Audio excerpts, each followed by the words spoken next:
National Employers Association of South Africa will return to the Labour Court in Johannesburg today.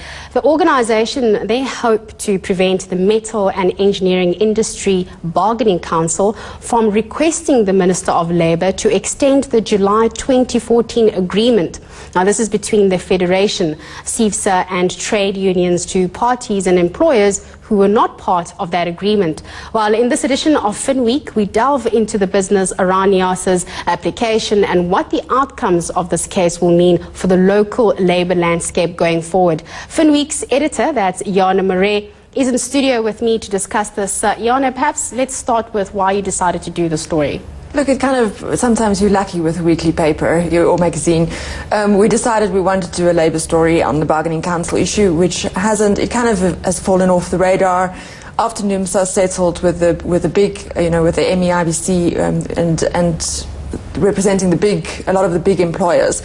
NEASA said, no ways, we can't afford this, and our members will have to shut shop. And it's, for the first 2 weeks, journalists keep covering it, and it just kind of fell off the radar. But the court case has been going on, and we should be hearing a ruling today, which will have potentially major implications for the bargaining system in South Africa. And especially for small business, it might bring some good news, where you can't be forced. Basically how the system works now, you have a party the size of ArcelorMittal. They say, yes, we can't afford a strike, we'll settle on 10%, but you have a small shop employing 50 people, and 10% may just not be realistic.